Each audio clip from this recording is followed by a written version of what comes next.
Hey all, it's Craig, hiking pipes and pens, and just sitting out here on my porch. It it's a blustery, mild day though. We've been having some cold weather here outside Baltimore over the past few days, but today the temperature has risen into the low 60s, but very windy. I guess that storm system that was down south is kind of migrating its way up here, and I do hope for those folks that have been impacted by the storms down south that they're doing okay. So the pipe of the day is my Asikian. This is the second Asikian that I have gotten. And in it, I am smoking Sutliff Creme Brulee, an aromatic, going aromatic in it today. I'm really enjoying this pipe very, very much. So this is actually a VR going out to Average Jon. I've been looking at some of his content over the last couple of days, and he has offered up a GAW for the holidays. And he was going to do it for his 100 subscribers, but he blew past that, and I just subscribed to him not too long ago. So I think he looks to be like a really nice guy. I look forward to seeing more content and hopefully getting to know him through that content. So as far as his GAW is concerned, he kind of asked three questions. He wanted a Christmas story, our favorite aromatic, and a Christmas song that has some meaning to us. So taking those into account, the first, I'll talk about the aromatic. I basically classify a couple of things. Tobaccos into two categories: light aromatics and more traditional total aromatics. So for both of those, the light aromatic is the McBaron Vanilla Flake. I enjoy that very much. It has a mild vanilla overtone to it, and it smokes really mild. It allows the tobacco to come through, and that's my real favorite at the moment. As far as true aromatics are concerned, right now it's probably the CAO Eileen's Dream. Sorry for my hand there.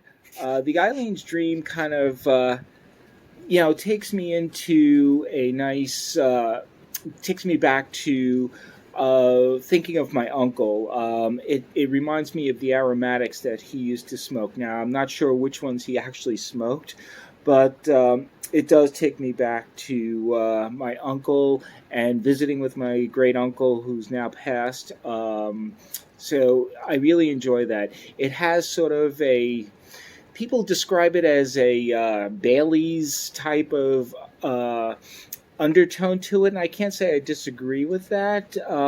It just it's just a warm. It gives me a warm feeling. It's just hard to describe right now. I'm still kind of new at this game, so my palate is not really fine tuned to pick out individual notes and taste it, perhaps as well as others.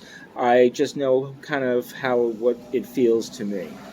As far as the Christmas story, I guess I'd have to say it was the engagement of my wife. My wife and I are originally from Long Island, New York, and at the time we were going to get engaged, her parents lived down in the Sarasota, Florida area, so we were heading down to Sarasota to spend Christmas and New Year's with them. Unfortunately, right before our trip, my wife came down with a really nasty, nasty cold, but we still made the trip anyway, and we got into the Tampa airport, and they lost my luggage. My wife's luggage was still okay, but she was feeling absolutely miserable after the flight, and we were stuck in the airport filling out claims and things of that nature for a couple of hours, and it was horrible. And by the time we got in the car, we got to her parents' house, which was about an hour from the airport, an hour and 15 minutes from the airport. It was like 2 o'clock in the morning, and she was just totally zonked out. And When we got there, though, her parents were still up to meet us, and figured we were hungry. And at the time, I was very much into working out and weightlifting very heavily. And so my wife had communicated that I was a pretty good eater. So they had prepared 6 hot dogs for me to eat at like 2 o'clock in the morning. I did have 2 of them, but it was crazy. But anyway, we had our little meal and went to bed, and we started spending, we spent the time there. This was a couple of days before Christmas, and on Christmas I decided to pull her father off to the side and ask for his permission to marry his daughter. He was an ex-deputy chief of police in Long Island. And so when I asked him for his permission, initially he said no and kind of threatened to shoot me with his service pistol. He didn't break it out, but anyway, the threat was there. But he said he was a very sarcastic gentleman, and so we got along really well. But I guess he, reconsidered, and he finally said, okay, I guess maybe I should have taken his first answer and got out of Dodge. Nah, just kidding. My wife and I, we've been married now for over 27 years. So anyway, she was feeling so miserable. She actually contracted pneumonia. We took her back to the doctor while in Florida, and she had pneumonia. She had to go under heavy antibiotics and everything. And as part of that trip, we were supposed to spend a few days with her parents, and then for New Year's, we were supposed to be in Disney World. Well, because she was so sick, we had to cancel those arrangements, and we stayed with her parents. And we did end up I did ask her to marry me. It came as a complete surprise to her. On New Year's Eve. A little bit of backstory to that, too, was at the airport, as I was going through security screening, I had the engagement ring in a breast pocket, and the alarm went off for that. And I didn't want to put it in my suitcase. Good thing I didn't. However, they had brought out the wand to frisk me down, and I'm like, I told him, I said, look, there's an engagement. I whispered so she not to hear that there was an engagement ring in my pocket. So please don't give it away. And they were kind, and they didn't force me to whip that out and so forth to give away, because I guess there was some metal shielding in the engagement ring box, and that's what set off the detector. So anyway, fast forward back to New Year's Eve. We did get engaged. It wasn't the plan I had in mind. We were supposed to again do that in Disney World under the fireworks and all that kind of good stuff, but it still came as a surprise, and she was feeling a little bit better at that point in time.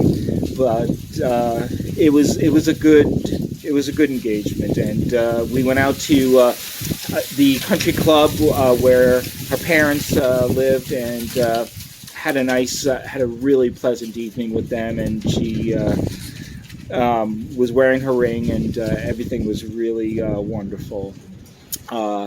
So that's my story. That kind of brings me back to Christmas, I guess.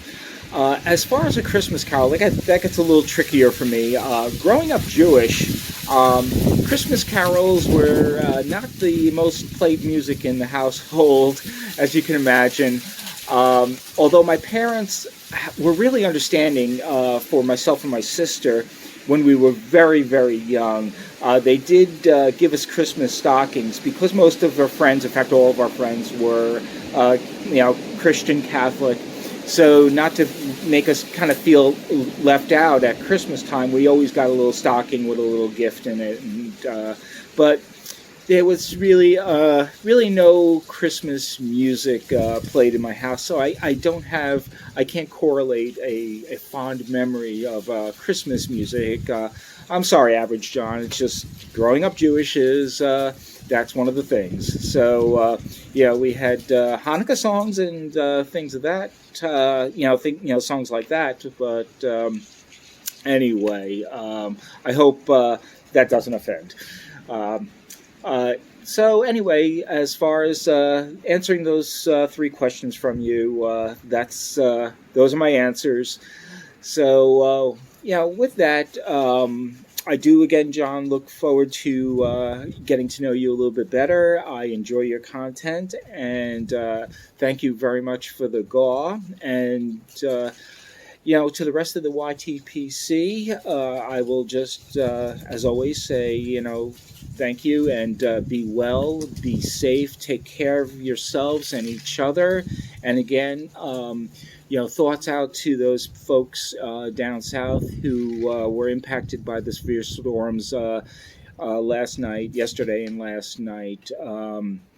It's still they're still trying to figure out exactly what the damages are, but again, I know there were some casualties, and so I hope members of the YPTC were safe, and family members of the folks in the YTP were safe. But for those who were not, definitely deep thoughts are with you folks. So again, everybody, please take care, be well, be safe, and we'll catch you on the next go around. Bye for now.